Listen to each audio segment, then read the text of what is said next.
تو یہ آیت نمبر 281 پر آج کی ہم یہ تفسیر کا سلسلہ ختم کرتے ہیں۔ آج ہم لوگوں نے 12 آیتیں پڑھی ہیں۔ ان 12 آیتوں میں جو اہم پوائنٹس ہیں، جو تفسیری فوائد ہیں، جو نکات ہیں، آئیے ان کو دیکھ لیتے ہیں۔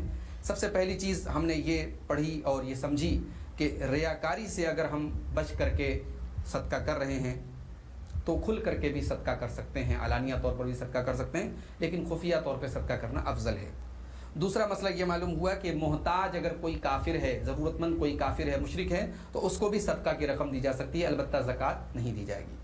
تیسرا مسئلہ یہ معلوم ہوا کہ صدقہ ہی میں نہیں بلکہ تمام عبادات میں اخلاص شرط ہے۔ صدقہ میں مطلوب کیا ہو؟ اللہ کی رضا مطلوب۔ اللہ نے کیا فرمایا؟ وَمَا تُنْفِقُونَ إِلَّا ابْتِغَاءَ وَجْهِ اللَّهِ، اللہ کی رضا کے لیے تم جو بھی خرچ کرو۔ اس کے بعد چوتھی چیز یہ معلوم ہوئی کہ اگر کوئی آدمی ضرورت مند ہے، محتاج ہے، پھر بھی خودداری کی وجہ سے دوسروں کے آگے ہاتھ نہیں پھیلاتا ہے اور اللہ کے علاوہ کسی اور کے آگے گڑ گڑاتا نہیں ہے، تو ایسے آدمی کی بڑی فضیلت ہے۔ پانچویں چیز یہ معلوم ہوئی کہ سود خور کا قیامت کے دن بڑا عبرتناک انجام ہوگا، اور وہ اس شخص کی طرح اٹھے گا جس کو شیطان چھو کر کے خپتی بنا دے، پاگل بنا دے۔ ایک مسئلہ یہ معلوم ہوا کہ بیع اور تجارت، کاروبار جو ہے وہ شریعت کی نظر میں حلال ہے، شرط یہ ہے کہ وہ ان کنڈیشنز کو پورا کرتا ہو، ان شرائط کو پورا کرتا ہو جو شریعت نے تجارت اور کاروبار کی بتائی ہیں۔ جو آدمی سود کے اوپر ڈٹا رہے تو مسلمانوں کا جو امیر ہو، جو حاکم ہو، اس کے لیے لازم ہے کہ اسے سود سے روکے، اور اگر وہ باز نہیں آتا ہے تو اسے شریعت کا قانون جہاں پر ہے وہاں اسے قتل کرنے کا آرڈر دے دیا جائے گا۔ سود سے اگر کوئی آدمی توبہ کر لے تو اس پر کوئی ظلم نہیں کیا جائے گا، اس کا اصل مال جو ہے اس کے حوالے کیا جائے گا، اس سود نہیں لے سکتا لیکن اصل رقم اس کو ملے گی۔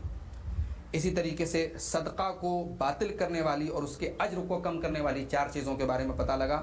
سب سے پہلی چیز کہ صدقہ دے کر کے ہم جس کو صدقہ دے رہے ہیں اس کو ایذا نہ پہنچائیں، تکلیف نہ پہنچائیں، اس کی خودداری کو ٹھیس نہ پہنچائیں۔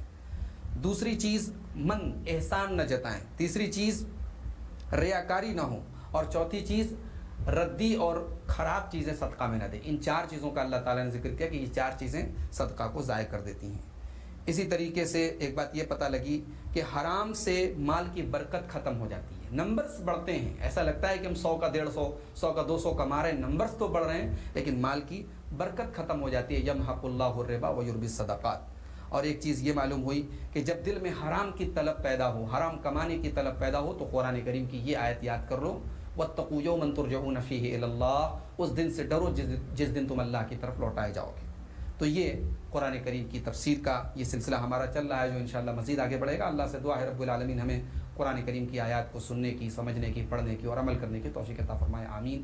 والسلام علیکم۔